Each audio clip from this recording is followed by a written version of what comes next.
Valtteri has had a dream start at Alfa Romeo. He's thriving as the main man, and so far, I think everyone's enjoyed his resurgence. However, with all of this positivity, I've also started to see more and more people describe Valtteri as a new and better driver to the one that we saw only a few months ago at Mercedes. Now, I don't know if this is Valtteri 4.0, 5.0, or 10.0. I'm kind of lost with all of his versions, but here is why I think he's thriving so much at Alfa Romeo in 2022, and also why I don't really believe in this narrative that Valtteri is a new and improved driver. There's no doubt that Valtteri has delivered exactly what Alfa Romeo expected from a top-line driver like him, and it's also been great to see his qualifying and race pace be on full display from the very beginning of the season. In Bahrain, he qualified in P6 on his Alfa Romeo debut, and ironically, right behind Lewis, who was in P5. Then he reached Q3 once again in Jeddah, and only in Australia did he miss out on Q3, which broke his ridiculous streak of 103 consecutive Q3 appearances. In the race, he scored points in 2 of the opening 3 rounds, with a 6th and 8th respectively in Bahrain and Australia, and in Jeddah, only a cooling issue prevented him from scoring points in each of the opening 3 races. All of that currently puts him 10th in the championship after 3 races, and right amongst that very tight midfield battle with the likes of Daniel Ricciardo, Kevin Magnussen, and also Lando Norris. There is still, however, a long way to go to see if Valtteri can keep up this consistency, and also if the team can develop the car well enough throughout the season so that he has a strong enough car to be able to fight for points from start to finish. In a strange way, when I look at last year's lineup of Kimi Raikkonen and Antonio Giovinazzi, I really do think that Valtteri is almost a combination of both. When it comes to Gio, although he did have some good raw pace in qualifying, he just wasn't consistent enough, only turning up about 4 or 5 times a year, and then in the races he just wasn't dependable, especially early on when his career was on the line. As far as Kimi, even in his final season, you could still see some of that raw talent that made him so great in the first place, but the qualifying speed just wasn't there. He also started to have needless incidents, and in the end, the hunger and motivation just wasn't there. What we've seen from Valtteri so far really has been the best of both worlds. In qualifying, he's been one of the standouts so far. On the Sunday, his experience has allowed him to lead the team and also just bring the car home in the points, which is a lot more difficult than it sounds. And there's absolutely no question that he's fully motivated and hungry to maybe prove some people wrong. Now, I'm not saying that he's been perfect, however.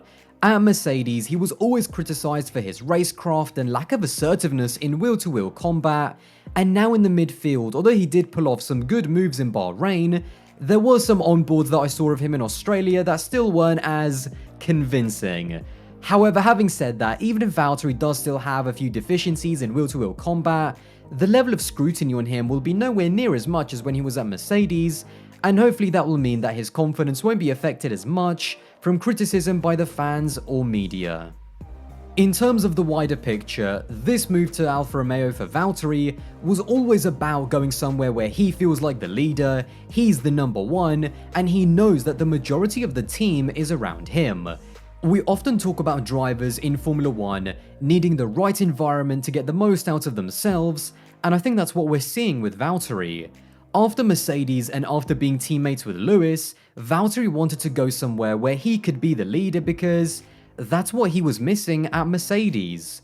Now, I don't want to say that in a bad way, as if Mercedes treated him badly and never gave him a chance. First off, they gave Valtteri 5 years and 5 opportunities of being a title contender, with arguably either the best or close to the best car in each of those seasons. Now, yes, at times he did have to play the number 2. Sometimes his race would be compromised to help Lewis, and sometimes he did have to let Lewis pass. But those things only happened at points where you could see that Valtteri was not going to be a genuine title contender. The modern era of Mercedes is not like the Schumacher era of Ferrari, where Rubens literally had in his contract details saying that he was the number 2 to Michael. At Mercedes, at the beginning of every single season, Valtteri had equal opportunities to show that he could be a title contender, but he could never string together multiple race wins.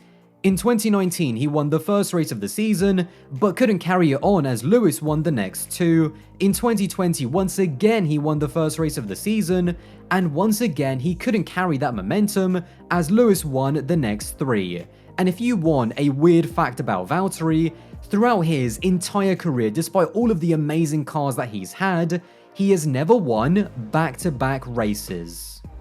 The problem for Valtteri is that he came up against an all-time great, and as good as Valtteri is, the team was always going to gravitate towards Lewis because he was the one who was quick enough to consistently challenge for the title. With the switch to Alfa Romeo, that's the feeling that Valtteri wanted, in an environment where there's less pressure, less scrutiny, and less expectations.